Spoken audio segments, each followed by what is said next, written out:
শীত তো চলেই আসলো। শীতের প্রথম মৌসুমে খেয়ে নিলাম গরম গরম ধোয়া ওঠা ভাপা পিঠা, সাথে ছিল বার্থডে কেক আর গরম গরম ধোয়া ওঠা কাচ্চি। জি হ্যাঁ, আজকে আমার হাজব্যান্ডের বার্থডে ছিল। অবশ্য আজকে না, ওর বার্থডে চলে গিয়েছে 18 নভেম্বরে। তো এই তো আমি আর আমার ছেলে চলে গিয়েছিলাম আরাফের বাবাকে সারপ্রাইজ দেওয়ার জন্য কেক আনতে। হ্যালো গাইজ, আসসালামু আলাইকুম। আজকে হলো আমার হাজব্যান্ডের বার্থডে ব্লগ দিব, মানে বার্থডেতে টুকটাক কী করেছি সেটার ব্লগে আজকে দিয়ে দিলাম। তো বিশেষ ভালো একটা কথা কি জানেন, আমার হাজব্যান্ড ভুলেই গিয়েছিল যে 18 তারিখে ওর বার্থডে।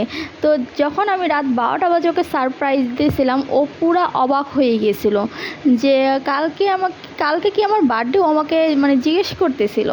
তো এই তো কেক কাটাকাটি চলছে, আরাফের বাবা কেক কাটাকাটি। আর আরাফের তো চকলেট দেখলে আর কিছুই লাগে না। আমি কেকটা নিয়েছিলাম নারিন্দা প্যারিস বাগাটার থেকে। এইখানকার কেকটা অলওয়েজই ফ্রেশ থাকে আর মজা থাকে, আর সব সময় কি প্রায় সময় নেওয়া হয়। তারপর যেহেতু রাত 12:30 একটা বেজে গেছে, এখানে এখন কাচ্চি আনা হয়েছিল, বাট কাচ্চি আমরা কেউ খেতে পারিনি যেহেতু আমরা রাত্রেবেলা ডিনার অলরেডি করে ফেলছি। তো এই তো আমি সব খুলে প্যাকেট আমি রেখে দিচ্ছিলাম যে সকালবেলা অথবা কালকে দুপুরে খাওয়া যাবে।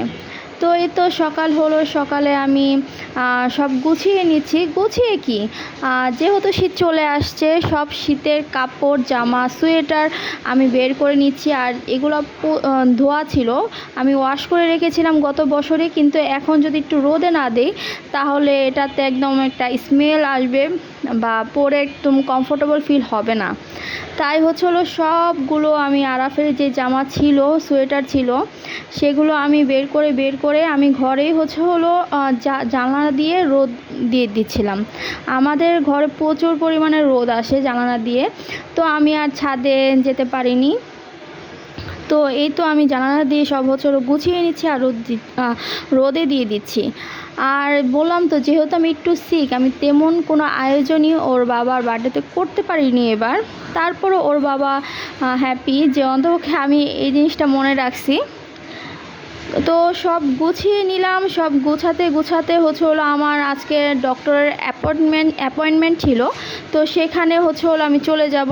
তো সকালবেলা আমি নাস্তা হিসেবে আমি আরাফকে কাচ্চি দিয়ে দিছিলাম, কাচ্চি খাওয়াই নিলাম। তারপরে ডক্টরখানা থেকে এসে আমি রাস্তায় একটা ডাব খেয়ে নিলাম। ডাব খেয়ে আমি চলে গেলাম আমার আম্মুর বাসায়, যেহেতু পাশেই হসপিটাল আমি দেখিয়েছি। তো আমি চলে গেলাম আম্মুর বাসায় গিয়ে আমি দেখি পিঠার আয়োজন চলছে। এই পিঠার আয়োজন দেখতে আমার এখনই খেতে ইচ্ছে করতেছে। আর বাসায় ভাপা পিঠা বানানোটা যে কত সহজ, ভাবিকে না দেখলে আর আম্মুকে না দেখলে জানাই হতো না। আর বাসার পিঠা, বাসার খাওয়ার একটা মজাই আলাদা।